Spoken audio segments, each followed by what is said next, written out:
Patrick Kane makes his New York Ranger debut, but the evening is spoiled by the Ottawa Senators, who rallied to take down the Rangers by a final score of 5-3 at Madison Square Garden. We're going to talk about pretty much everything that Patrick Kane did in this game, talk about the struggles of the Ranger power play unit, and also a bad habit that kind of reared its head in this game a couple of times for the New York Rangers, and also what I thought was a little bit of a misstep by Gerard Gallant at the end of this game. All that and more on today's episode of Locked On New York Rangers.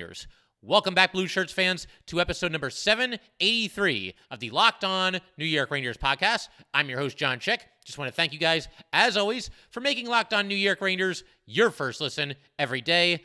We are free and available on all platforms. And for an episode like this, obviously a little bit of a disappointing loss to the Ottawa Senators. The Senators were a desperate team coming in. They'd won 3 in a row. They're trying to scratch and claw their way into one of those final playoff spots there.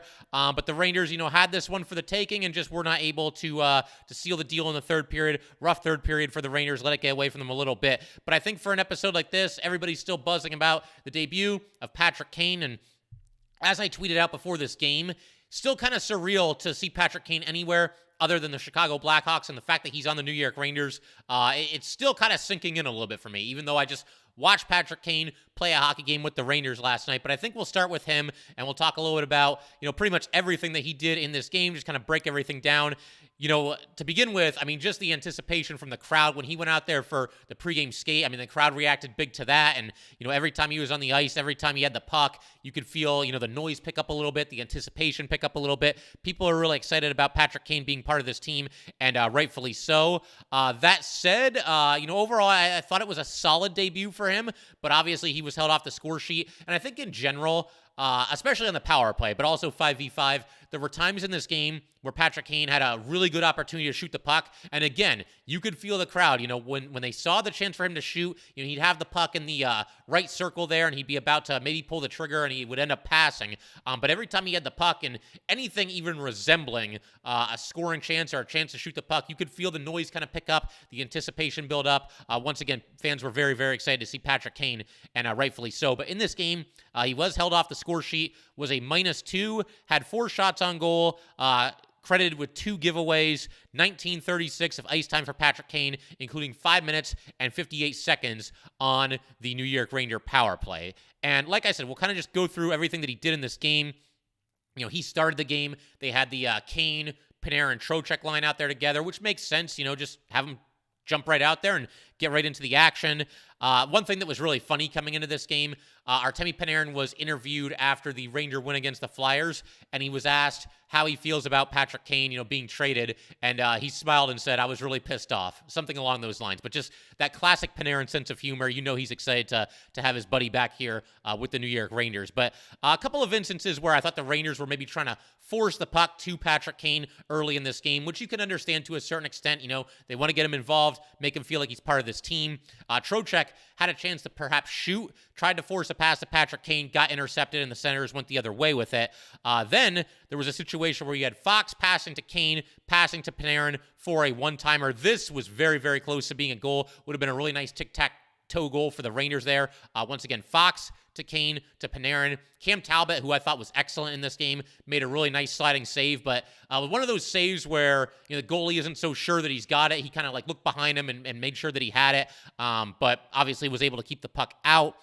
There was also a play where Fox, made a spin move, made a pass up the ice to Artemi Panarin in the neutral zone, and then Panarin led Kane into the offensive zone. Kane almost got behind the defense. Unfortunately, was broken up by Jacob Chychrun, who was making his Senators debut last night. Then on the power play, Kane, some really nice hands to gain the zone, kind of just slipped between a couple of defenders there, and you had Panarin passing to Kane in the right circle, and you're kind of waiting for the shot here. This is one of those instances where I thought Kane definitely could have shot the puck. Instead, made a pass back to Fox. Fox took the shot, and the save was made. Then the second period, another power play opportunity for the Rangers. You got Panarin flying up the center of the ice. He shot wide. Some tic-tac-toe passing here by the Rangers. Kane passes to Panarin.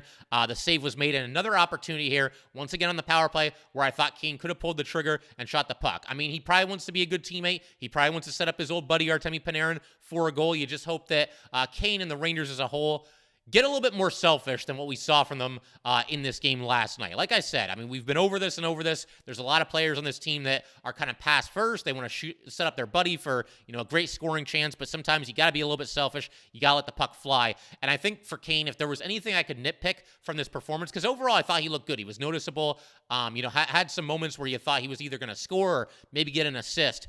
But if I could nitpick anything, it's just that he passed on too many opportunities to shoot the puck by passing. So that was the one big thing. There was also, Kane made a really nice defensive play in the third period, knocked the puck out of the Rangers zone and almost was able to race it down. The puck went out of the Rangers zone and all the way to the Ottawa zone, but Talbot came out of the net and played the puck. If Kane could have gotten there, that would have been awesome. Might have had a breakaway opportunity there.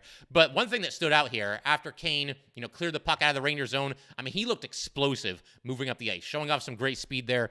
So that was nice to see as well. And he also got a chance, did Patrick Kane, from in pretty deep with about 4:30 left, and that's when the Rangers were trailing by just one goal. So he had his opportunities, and him and Panarin looked good together. The chemistry was there. Like I said, everybody was just a little bit too pass happy, but you figure it's going to click sooner rather than later when it comes to Patrick Kane and Artemi Panarin specifically, and just the Rangers as a whole. Like I said, I thought this was a tough night for the Ranger power play. We're going to break that down, do a whole bunch of other stuff in just a second here as well. Got to talk about how, the Rangers are still a little bit compromised. No Ryan Lindgren, no Andre Miller. I want to talk about the power play units and how they lined up. And, just a couple of other miscues that the Rangers had in this game. And we'll get to all that good stuff in just a second. But first, we got to let everybody know that today's episode of Locked On New York Rangers is brought to you by Built Bar. Looking for a delicious treat but don't want all the fat and calories? Then you've got to try a Built Bar. What makes Built Bars so good? Well, for starters, they are covered in 100% real chocolate. That's right, real chocolate. And they come in unbelievably delicious flavors like churro, peanut butter brownie, and coconut almond. I'm not sure how Built does it, but these bars taste like a candy bar while maintaining amazing macros, and what's even better is that they are healthy. Only 130 calories and 4 grams of sugar with a whopping 17 grams of protein. And now you don't need to wait around to get a box. For years, we've been talking about ordering your Built Bars at Built.com. Now you can get them at your local Walmart or Sam's Club. That's right. Head to your nearest Walmart today, walk to the pharmacy section, and grab yourself a box of Built Bars. You can pick up a 4-bar box of cookies and cream, double chocolate, or coconut puffs. And if you're close to a Sam's Club, run in and grab a 13-bar box with our hit flavors, brownie batter and churro. You can thank us later. All right, we just want to thank you guys, as always, for making Locked On New York Rangers your first listen every day. We are free and available on all platforms, including YouTube. And the NHL trade deadline is today, Friday, March 3rd. Join us live on the Locked On NHL YouTube channel from 2 to 4 p.m. Eastern Time as the Locked On NHL hosts break down the biggest deals from across the league. Locked On Podcast Network, your team every day. All right, and we'll just go ahead and keep things rolling here. We had a goalie matchup of Jaroslav Halak versus Cam Talbot, and I saw some Ranger fans on Twitter, saying that, oh man, should have just gone right back to Igor Shesterkin. The Rangers played a back-to-back. This is the second game of a back-to-back, and it's their second back-to-back in less than a week.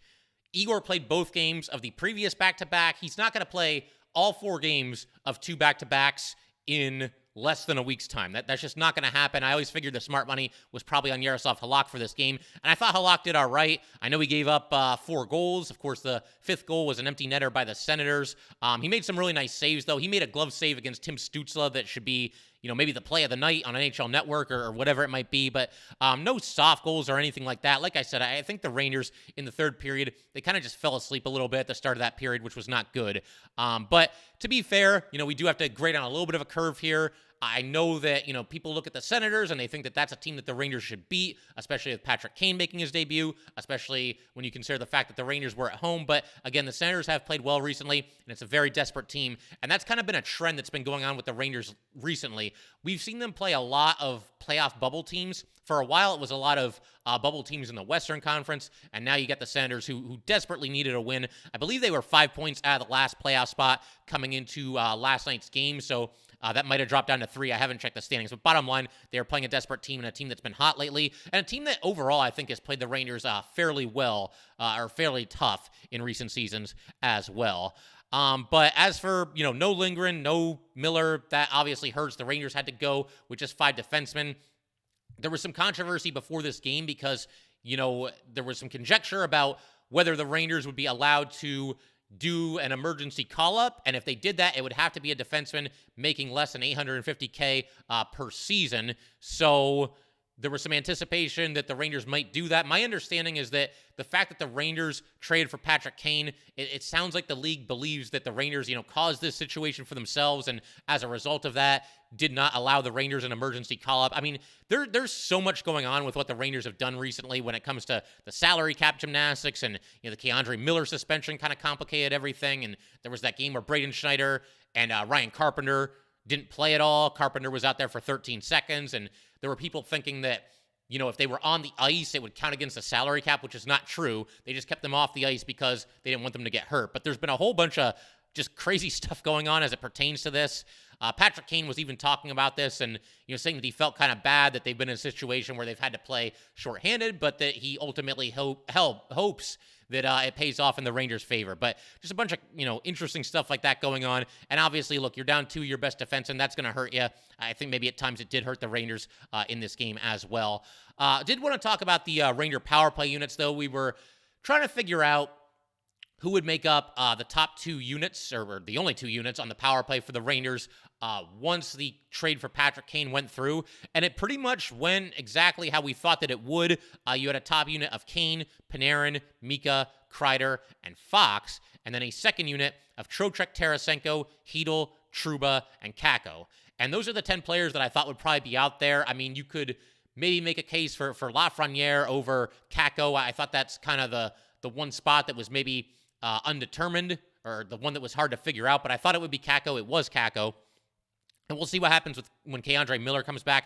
I would imagine you might see a situation where he replaces Trouba on the second power play unit, but it's wild how many options the Rangers really do have there. Unfortunately, this is not a good night for the Ranger power play units. They end up going 0 for 4 on the man advantage in this game, and that included a 5-minute major penalty against the Ottawa Senators. And, the Rangers had the full 5 minutes to try to get a goal or multiple goals. They were not able to do it, and that was a really big spot in the game because the Rangers were already up 1-0 at that point, and you have a chance, 5-minute major here. I mean, you got to get at least one, right? You got 5 full minutes of power play time. You've got these 2 power play units that are absolutely loaded, and I realize the Senators have been very, very good on the penalty kill recently. I believe the stat that they showed was they had killed 29 of the last 30 power plays that they've faced, and so if you factor in last night's game, that now goes up to 33 out of 34. But be that as it may, the Ranger power play just really didn't click in this game, couldn't really get a whole lot going.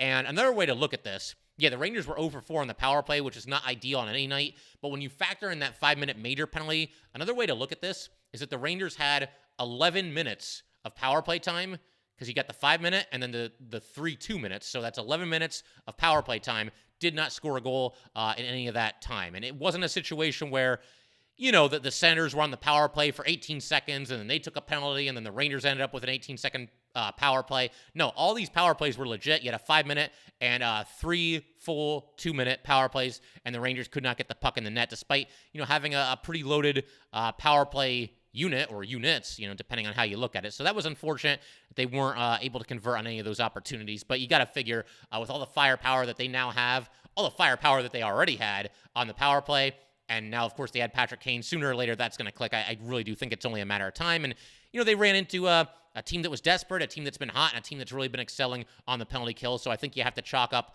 part of the struggles of the Ranger power play to that as well. We're going to keep everything rolling in just a second here.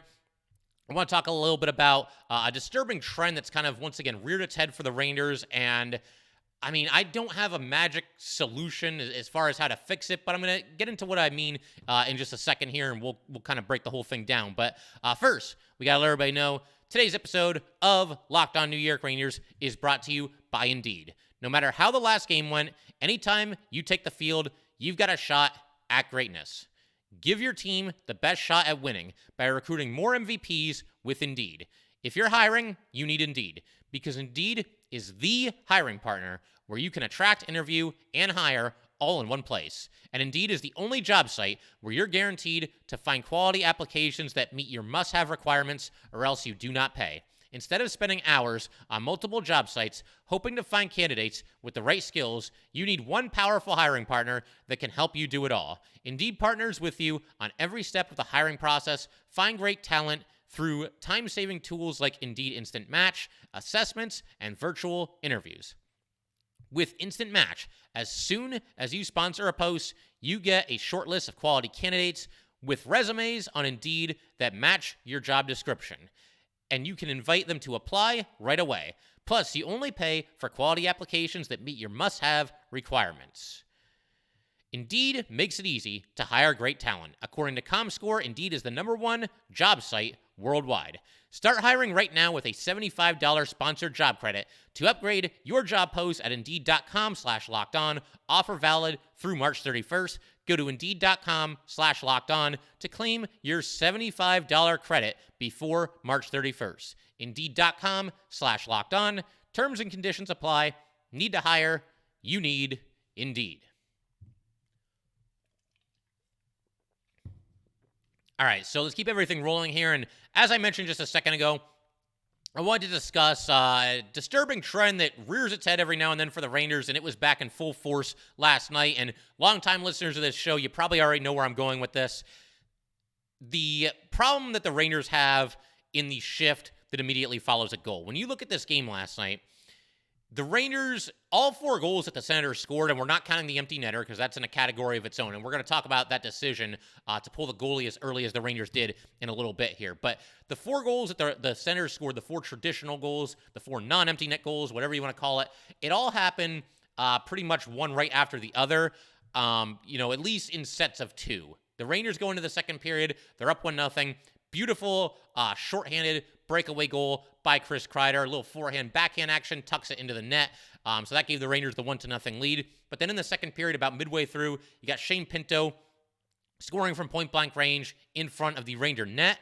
That obviously tied the game at 1-1. And then just, 21 seconds later, you got our old friend Derek Brassard scoring his first of 2 goals in this game and giving the Rangers a 2-1 lead. And it only took 21 seconds. All 21 of those seconds, it felt like this was about to happen. The Senators immediately got the puck back into the Rangers zone, immediately went back to work, and of course converted on their scoring opportunities. So you got 2 goals in the span of just 21 seconds, and obviously, it was one shift after the next.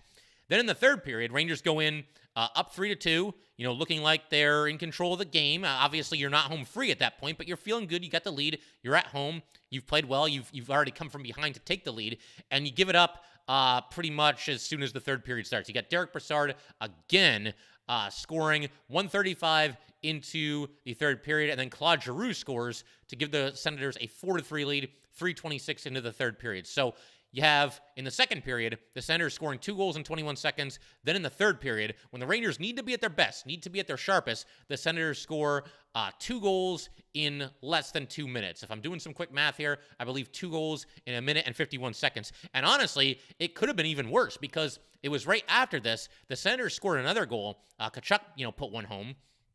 But fortunately for the Rangers, they were able to challenge that the play was offside, and the play was indeed overturned. So if not for that challenge, and if not for that, goal being overturned, you would have had a situation in this game where the Senators scored 2 goals in the span of 21 seconds, and then 3 goals in the span of about 3 minutes, 4 minutes, something like that. So that's not good. The Rangers need to be sharper when it comes to the shift following a goal. I don't know how many different ways I can say it. I don't have a magic wand that can just magically, cure this problem for the Rangers, but I think we're getting to a point where that needs to be a point of emphasis from the coaching staff, and you need to figure out your go-to line in that spot. Which line are we going to go to right after a goal is scored? Whether we scored the goal or whether they scored the goal, which line can, take the ensuing faceoff, get the puck deep, and at least go to work. At least cycle the puck in the offensive zone. They don't have to score. They don't have to create grade A scoring chances left and right, but they can't get back on their heels. They can't fall asleep, and they can't allow these great scoring chances to happen in the shift that follows a goal. That is a recipe for absolute freaking disaster in the playoffs. We know how these playoff games, everybody's got to be so razor sharp. We know how the momentum of a playoff hockey game can just turn at the drop of a hat. And this is one surefire way to make that happen, where if you give up a goal, or even if you score the goal, you fall asleep on the next shift and you allow a goal for your opposition. That's not going to be good come playoff time, and it's something that the Rangers definitely need to figure out, because it seems to happen too often. And it's one of those things, like, I don't really know how to quantify this. I don't know if there's a stat that exists as far as, teams that give up the most goals on the shift that follows a goal, or teams that give up the most goals in the minute or minute 30 that follows a goal. If anybody knows where to find that stat, if there's a website that keeps track of things like that, I would love to. It feels like it happens to the Rangers a lot more than other teams. And maybe I'm exaggerating it. Maybe the Rangers are like middle of the road in that department and it's not as bad as I make it out to be. But man, it just feels like there's way too many times where they give up a goal on the shift that follows a goal, or in the next minute and a half that follows a goal, whatever it might be. And, again, it's something that I just feel like they definitely need to correct going forward. We also had, I mentioned Derek Brassard a second ago. He was playing in his 1,000th NHL game and ends up getting 2 goals against the Rangers, because of course he does. And it's been at least a couple hundred episodes since I've thrown this idea out there. There's talk in the offseason that the Rangers might have to trade Barclay Goodrow, and it's not something that I want to see happen, but if it opens up enough cap space to keep either Kane or Tarasenko and, get the Ranger young players under contract, whatever the case might be, and you have to move on from Barclay Goodrow to make that thing happen, then it would at least be understandable. That opens up a spot in the bottom 6. Who says no to Derek Brassard coming back to center the 4th line next season? And I know, he's getting older now. I believe he's 35 years old. But, there's worse fits than that, for a 4th line center. And I can't imagine he's making a ton of money. I didn't check his contract or anything like that. But I used to always throw that out there in the early days of this Locked On New York Ranger podcast. The idea of a Derek Brassard reunion, just to have a veteran leader in the room. Obviously, the Rangers have more leaders now, and the team's getting a little bit older. But, to have a veteran in the bottom 6, not the worst thing. And, Derek Brassard with that night that he had for himself up to now 11 goals on the season. So not doing a bad job in the bottom 6 for the Ottawa Senators. He's also got 10 assists. So 21 points in 49 games for Derek Brassard. Could do a lot worse than that for your 4th line center. But we'll cross that bridge when we get there. As for this game, one positive thing that happened is that the Rangers coming into this game had given up at least 1 power play goal in 8 consecutive matchups. And that streak has now been snapped. The Senators go 0 for 3 on the power play. And the Rangers, they got the aforementioned Chris Kreider shorthanded goal to boot. So that was obviously a positive. The Ranger PK hopefully getting back on track. And you hope that they can bring it against the Bruins in the next game, because they're going to need to. The Bruins excel on both special teams, power play and penalty kill. So if the Rangers are going to have a chance in that one, they're going to have to bring it as far as the penalty kill is concerned. Also wanted to mention Tyler Mott, the injury that he sustained. He was ruled out in the second period with an upper body injury after he took a big hit by Watson in the first period. Didn't like that hit at all. Thought Watson went shoulder to jaw, basically. They announced that it was a 5-minute major. They review it to make sure. They confirmed the 5-minute major, and Watson's out of the game just like that. And, the Rangers, they've mostly stayed healthy this season. I mean, Philip Heel missed a couple of games early in the year. Kravtsov, obviously, missed some games due to injury as well, but, he's out of the picture, and he's over with the Canucks now. For the most part, though, I think the Rangers have, knock on wood, had some pretty good luck as it pertains to injuries, but, Tyler Mott, we'll see if he's available in the next one. Haven't really seen anything definitive there. Ryan Lindgren, when he got injured, Gerard Gallant said that he expects it to be, kind of a short-term thing, but that's obviously kind of vague. We might have different ideas of what short-term is. Saturday against Boston, that would be a heck of a time, I would say, to get Ryan Lindgren back into the lineup, because the Rangers are going to need all the help that they can get. And we, of course, know that they're going to have to be without Keandre Miller for that game, who will serve the third and final game of his suspension. Another big thing that I really wanted to do today was talk about the empty net decision made by Gerard Gallant at the end of this game. The Rangers had an offensive zone faceoff forthcoming. There was 2:51 to go in the game, and the Rangers at this point were trailing by a score of 4-3.